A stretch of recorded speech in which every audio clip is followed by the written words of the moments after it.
శివ పార్వతులేమో ఈ దంపతులనిపించాలి, ప్రతి సంసారంలోనూ మా కథలే వినిపించాలి.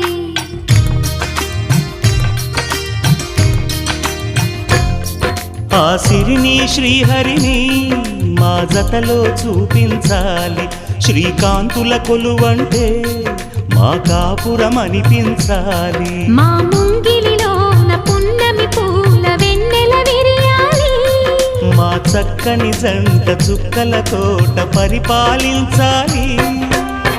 కలలో ఇలలో ఏ కన్నెకి ఇలాంటి పతి రాడనిపించే వరుణ్ణే వరముగ ఇవ్వండి, కని విని ఎరుగని వేడుకతో వివాహం జరిపించాలండి.